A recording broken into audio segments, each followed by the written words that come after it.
Hi guys, welcome back to my channel, or welcome if this is your first video. I'm Yolanda, and if you don't know, I have been on a wellness journey, and my journey has me consuming a ton of different information to help me improve both my mental and physical well-being. So I'm not just surviving, but thriving. So when I get all of this information, I don't want to just keep it to myself. So I come on here and I share with you guys. Although my journey started in January 2nd of this year, I did not start doing rolling fasting until March. And then I started sharing with you guys my experiences on rolling fasting at the end of April.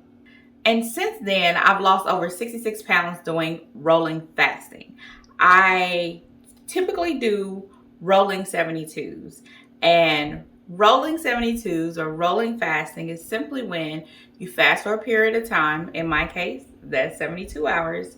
And then you eat, and you, in your feed window, in my case, I have a feed window of 2 hours. Some people feed for a complete day, 8 hours, 4 hours. It's just tailored to you. I feed for 2 hours and then I go right back into fasting.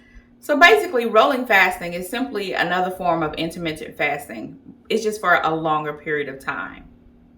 So with that said, let's talk about intermittent fasting, or IF for short.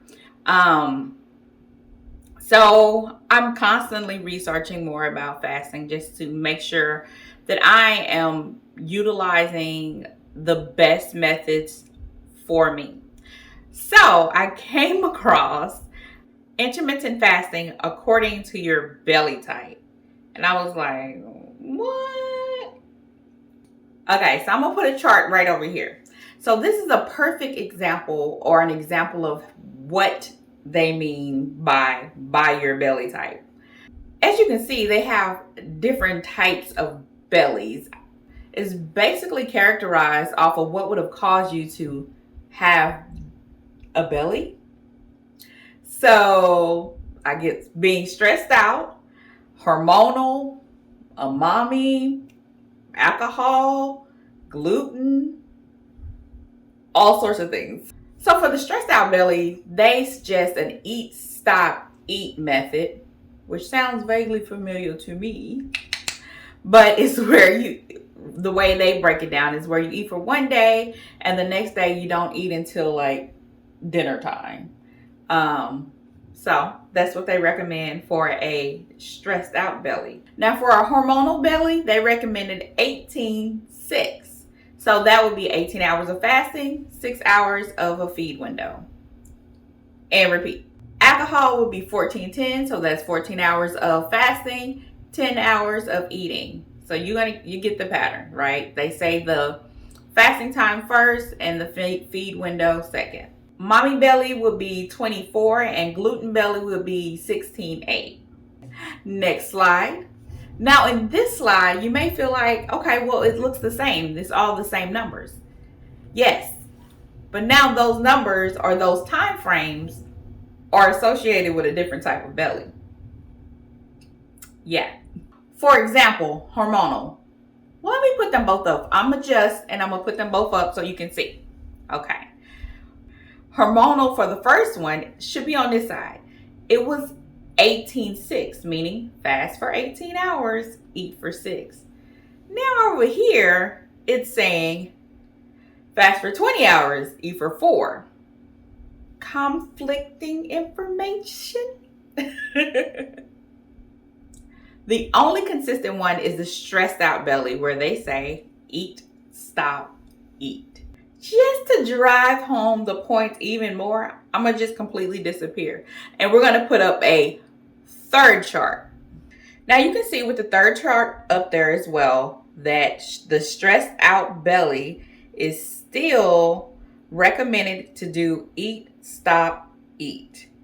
The only other consistent numbers on here is between chart 1 and 2 for gluten and alcohol. And did you notice on the charts that the bellies don't even look the same? Like the stressed out belly doesn't look consistent on all the charts. So how? Tell me, how am I supposed to figure out what type of belly I have? Okay, granted, if I would have just stopped and only researched one article, I wouldn't have been confused at all. But is that really research if you just read one article? And then after delving into these 3 different resources, I then stumbled across even more confusing things. Now they want me to figure out my body type. Am I a triangle, a rectangle, a square, what is it? Some kind of morph, an endomorph, an ectomorph? I don't know. But then there was one for age. Now that I was clear on. I know exactly how old I am. But I'm not quite sure they should tell me how to eat solely based off my age. So my recommendation to you is don't go down the rabbit hole that I just went down, because you're going to end up giving yourself that stressed out belly trying to figure it all out. One thing I am certain of is that there are many benefits to fasting. Whether you want to call it intermittent fasting, rolling fasting, whether you want to do it 24, 16, 8, 8, 6, stop, eat, or rolling 72s, they all have their benefits. And let me remind you of a few of those benefits. Improved insulin sensitivity, which lowers your risk of diabetes. A reduction in inflammation. It improves cholesterol levels, thus improving your heart health. Lowers your blood pressure and allows your body to heal itself through cell repair. And we cannot forget weight loss, because fasting pushes your body into ketosis, where your body uses your stored fat for energy.